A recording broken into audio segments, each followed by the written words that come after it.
Hello, and welcome back to the Fit You podcast. My name is Dakota Phillips. I am the head coach and owner of Fit You Coaching.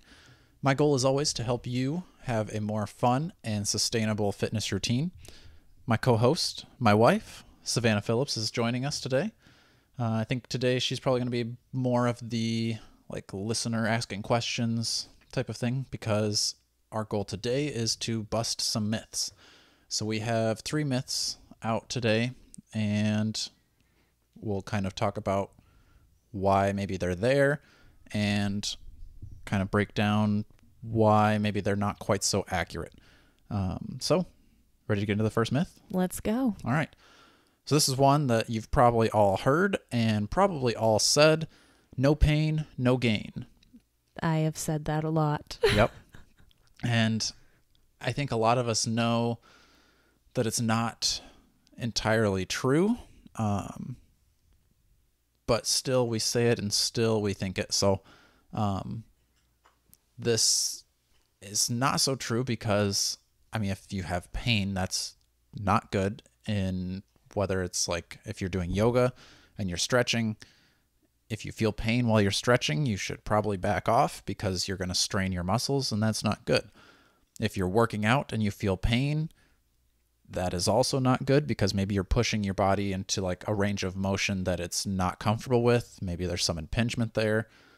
Maybe you're going to end up hurting yourself, tearing a muscle, injuring a joint, ligaments, tendons. We don't want to do any of that, because if you have pain and then you get hurt, you're not going to be able to do whatever it was you were doing before. If you're working out and you have pain and then you get an injury, now you get to rest for however long it takes to recover from that injury. Maybe it's only weeks, maybe it's a year, maybe that's now a lifetime of oh, my shoulder can't quite do what it was because at one time I did this thing and it hasn't been the same since. So.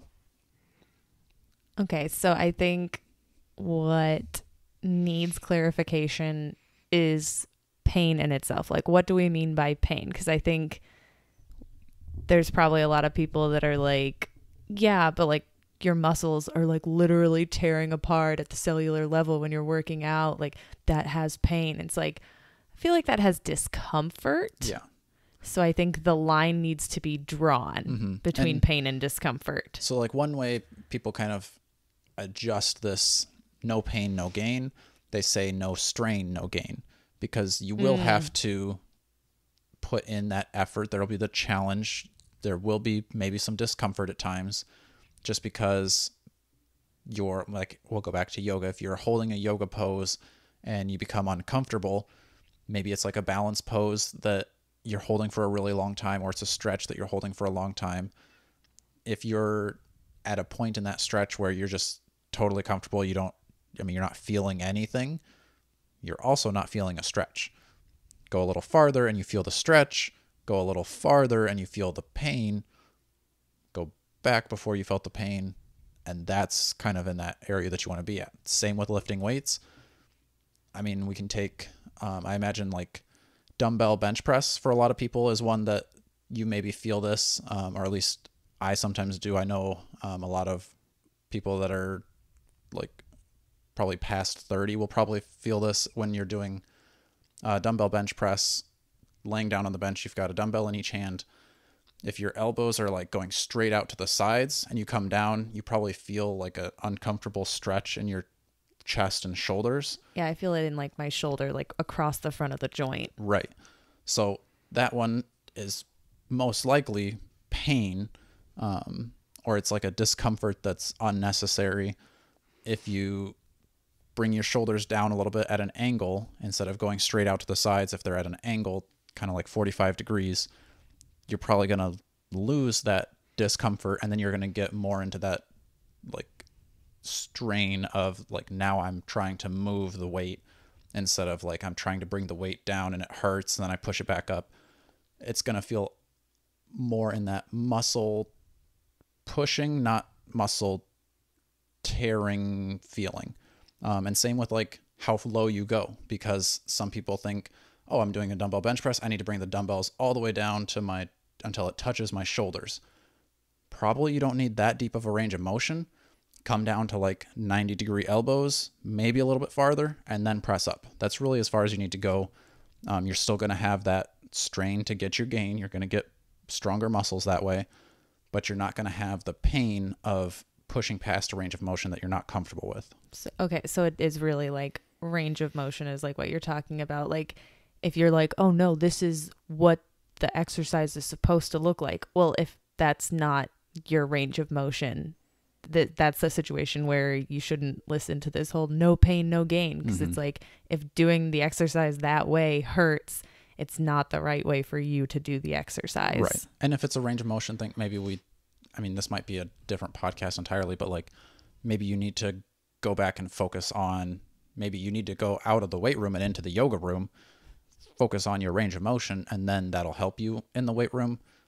But just pushing past your range of motion isn't going to help with that. Exactly. Yeah.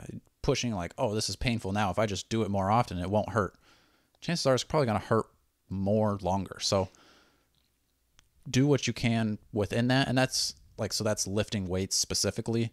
Same thing could be said about running. Like if you're running and like, you're like, oh, after I run a mile, like my knees start to hurt. Maybe you don't want to push through that. Maybe you want to get a running coach and have them check your form, because maybe you're not running properly. Like you're striking the ground at the wrong point, and you're putting unnecessary pressure on your knees or something like that. Maybe ask a coach, kind of look into it a little bit more, because if you have pain while doing something like running, that's an issue too. So you don't want to push past that, because if you're like your mechanics are wrong and you're putting that extra stress, you're probably going to end up with injuries or something that's hindering you down the road. Okay, yeah. I've been kind of trying to think, as you're talking about like where is my point between discomfort and pain. And I really feel like when I'm pushing myself in a workout, I mean, like I will look strained, and like I almost look like I'm like cringing on my face. But I think when I cross into the bad kind of pain, that's when I like almost like wince and like hold my breath. When it's like I've pushed to a point where that's not discomfort, that's pain. It becomes hard to like breathe through it. Yeah. And so that's kind of my recognition point, I think. And even kind of taking that a little bit longer term, even if you're going through your whole workout and you're like, you don't feel necessarily like this movement is hurting me. If after that workout's over, you go home the next day, you can't move because you're so sore, you probably went a little bit too hard, and should in the future kind of remember that, okay, I did this workout. I was so sore I couldn't move. I need to kind of back it down just a little bit until I get stronger or whatever that is, so that you're able to come back to the gym and work out again more often, because you also shouldn't be working out as intensely when you're so sore that you can hardly move. You should still move a little bit to kind of work out some of that soreness, but you're not going to want to not be able to move and then go back in and do that same workout that made you not able to move, because that's a recipe for injury and disaster as well. That's also where it's not necessarily range of motion that would cause pain, but just like your muscles are already messed up and trying to heal, and you're going to cause more pain by trying to do those exercises. Yeah. And soreness isn't a bad thing. You probably will feel sore, and that's fine, but it should be a manageable amount of soreness, similar to like when you're doing that bench press. There may be some discomfort with like pushing the weight away, but there shouldn't be that pain. So, I mean, soreness is kind of pain, but not to the extent of like, I can't stand up. Like I've done workouts where like I literally had to sit on the couch all day, and moving my legs at all hurt. I should not have gone as hard on that day before, because I should have been able to walk around the next day. If you kind of do the like grunt as you like stand up, sit down because your legs are sore, that's fine, but you should be able to stand up and walk around. You shouldn't be like, I have to go to the bathroom and I'm scared to have to go sit on the toilet. Exactly. Anything? I mean, I feel like we spent quite a bit of time on that one. I don't know if the other ones will take too long. Do you have questions on that? I think that's good. I think that covers it. All right. So no pain, no gain. Myth busted. All right. The second one that we have is targeting certain areas for fat loss. So maybe you've seen like, oh, buy this product to reduce belly fat. sorry to tell you, not possible. You can't do it. Doesn't matter how many sit-ups you do, it's not going to target just your belly fat. What about the stuff that I see that do these exercises to get rid of the fat on your arms? No, you can't get rid of fat on your arms. I mean, you can get rid of fat on your arms, but you can't only Just get rid get of rid fat of- on your arms. Yes. If you're going to lose any fat, you're going to lose fat everywhere. So the things that, like I said, if it's like a thing that you like, people do the like saran wrap around their stomach with like salt and something or another. I didn't look too much into it because I know it's nonsense. And I don't know, you'll see the Tell before us and how you after. really feel. Exactly. You'll see the before and after pictures, and it's like, well, yeah, you just pretty much did a sauna session on yourself, and you probably lost a lot of water weight or whatever it was. But if you're losing fat, you're going to lose fat everywhere. You have fat everywhere. You've got fat in your fingers, your toes, your belly, your arms, your face, your ears. So when you lose fat, you're going to kind of lose fat everywhere. It may not be proportionate. Like girls, you're probably going to like end up working out, be like, I'm going to lose all this belly fat. And then you find out your bra size is lower now. Or you're like, yeah. So that's a pretty common one. But like, so like you were saying, like you want to lose fat in your arms. You can lose fat overall, but you could tone your arms. Like you can specifically target muscles. And maybe that gives you that like desired look that you're going for, because chances are like a lot of people, when they say they want to lose fat, they mainly want to look a certain way. They don't necessarily care about the fat, as long as like if you looked super hot and sexy with 50% body fat, like you probably wouldn't care about your body fat.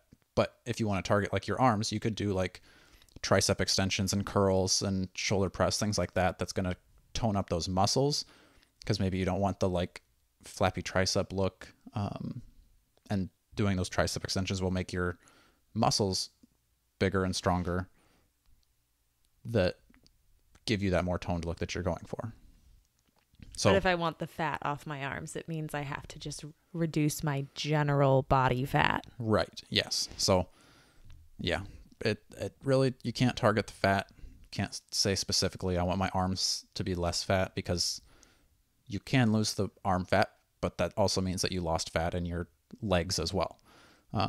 Which overall is, if you're overweight, it's a good thing. If you're underweight, probably you don't want to lose any body fat, but, So like the hourglass shape is really in now society wise, like that is what is being pushed.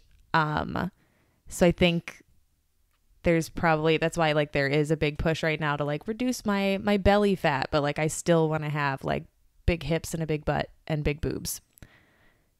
And if that's just not your shape, there's no targeting your body fat to get that shape.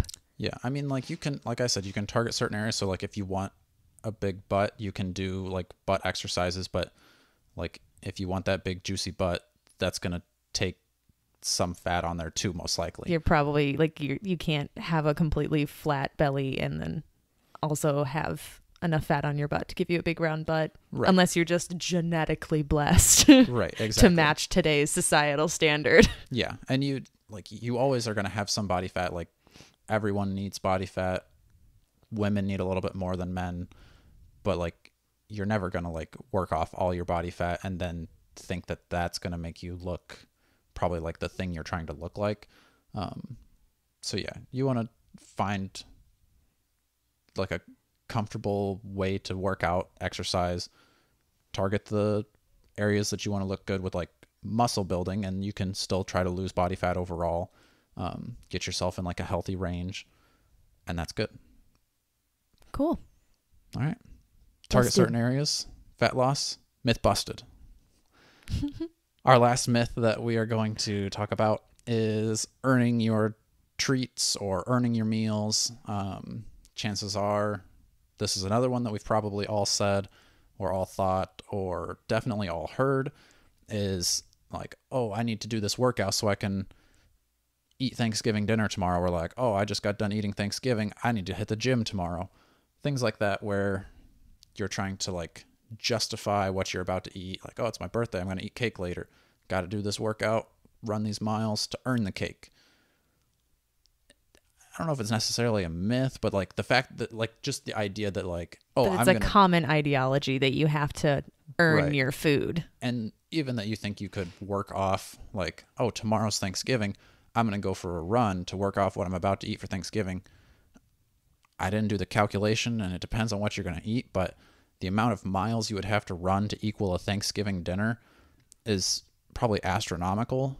Like I can't remember, there was like a chart that said like during Halloween time when you get to like fun size Snicker bars, like it takes, I don't know, 100 burpees. I think it was more than 100 burpees, but like it takes 100 burpees to work off one fun size Snickers bar or something like that. And it's like, well, okay, but you probably ate more than one fun size Snicker bar. You're not going to do 100 burpees for every Snickers bar you eat, probably. So it's just kind of a unrealistic expectation that you would set for yourself, that I need to work off this meal I'm about to eat. And it just kind of is not a great mental thought either, because I mean, you should have like a clean diet and eat well, or as well as you can, and then enjoy when it's like your birthday and you want to eat some cake. I think you should be able to eat your cake and still go back into your workouts and have fun doing your workouts. Like there should be that balance of food and exercise, that you're not punishing yourself with exercise because you ate cake. Yeah, that's a very unhealthy way to look at being active. Mm-hmm. That like activity is the price that you pay for doing other things that you enjoy. Yeah. Not a fun way to live your life. Not a fun way to think about your food. And I don't know. It definitely could just get like, if that snowballs more and more, that's going to lead to like bad eating habits, disordered eating, stuff like that. So find that healthy balance now, so that, and like, I mean, hopefully you're doing exercises that you enjoy anyway, that you're like, oh, I want to go outside and like do this mace flow and go run around the park because I enjoy running, things like that, because that's going to be a lot easier to, you know, quote unquote, work off that meal that you ate, because you're not punishing yourself for eating something that you wanted to. You had a slice of pizza because you love pizza, and you're working out because you also love working out. Mm-hmm. And just anything that you eat, that you put in your body, like there's just no point in torturing yourself over it. Like we made cookies this weekend. I had a great time eating those cookies. Was that necessarily something that we needed? No, nobody needs to eat cookies, but except Santa Claus. True. Very true. But I'm not going to torture myself over it. And there's just a point where I have to tell myself, like, I'm going to nourish my body and my soul with things that bring me joy and make me feel good. And I do eat things that make my body feel good. And I eat cookies to make my soul feel good sometimes. And that's okay. That's true. Yeah. And you want to have, like I said, that balance of like we've talked about, kind of our change in the diet, like getting more greens in, eating certain foods that help us feel good. And we still enjoy pizza once in a while too. We enjoy cookies. We enjoy those things, but I think we rarely ever think like, oh man, we really got to go work out because of this. We usually think more like, oh, we just had a crazy weekend of eating all the foods that our soul wants to eat, and now we need to eat the things that our body needs to eat to kind of replenish some of the like vitamins, minerals, nutrients that all those cookies and pizza doesn't have. Yeah. So don't punish yourself for eating something bad. Don't feel like you have to redeem yourself through exercise. Kind of like we said, if we eat something that is a treat, then our response is typically to enjoy that thing and also recognize the balance that comes with that, which means, you know, this week we're going to follow it up with some healthy meals that make our bodies feel good. And that's not to punish ourselves. That's the other thing. You're not punishing yourself with workouts. You're not punishing yourself with healthy food. That's not a punishment. Neither of those are punishments. Mm-hmm. So I think it's definitely a turn of phrase that needs to stop, because it's just really detrimental. Yeah. And once you kind of have that balance and if you do like the more like eating the healthier things, and maybe we can do a podcast on like ways to switch your foods out that can be a little bit more healthy. We start to feel like, oh, we just ate a bunch of this stuff, and it's not even like a mental thing of like, oh, okay, now we should actually start eating healthy. Like our bodies, like my body at least, I'm like, wow, I really need to eat some carrots or some vegetable because I'm really feeling all the like junk food that we've been eating the past however long it was. And then your body starts to, you can feel your body crave the better food and more nutrients. So that's actually the next stage of my health program that I'm really excited for, is now that I've gotten in like more of the routine of just eating the correct foods. Now I'm starting to cycle sync them. And they say that once you start doing that, your body actually just starts to crave the things that you need throughout the month. And I'm really excited to see if that's true. Yeah. Because it seems like it is. Like, I feel like there's times where we crave things that our bodies are just trying to tell us, like, you need this certain vegetable. And I'm interested to see if I start feeling that all month long now. Yeah. So earning your treat / earning your meal, I don't know if it's necessary. I mean, that's a myth. Myth busted. You don't need to earn it. You don't need to earn it. Just eat healthy as much as you can. Enjoy your treats and your desserts once in a while. And then go enjoy a workout. Yeah. Everything in balance and moderation. Except for Fit You. Fit You should be in your ears all day long. Listen to the podcast on repeat because we've got good stuff for you guys. But for today, that's all we have today. If you enjoy what you hear here, I've done that before where I say enjoy what you hear here, and I think like knights at the table, like here. Anyway, that's a sidebar tangent that you didn't need. But if you do enjoy what you've listened to today, you can share this with your friends. Hopefully they like it too. Like it, whatever platform you're on, make sure you're subscribed so you hear all the new stuff. And if you need a coaching call, you want to learn more about fitness in general, if you want to work out, get good at the steel mace, I can help there, and do that at fityoucoaching.com. Set up a coaching call, we can chat. And until next time, fit you. I don't know, we need a better sign off because I don't know what to say at the end of this. Bye. Bye.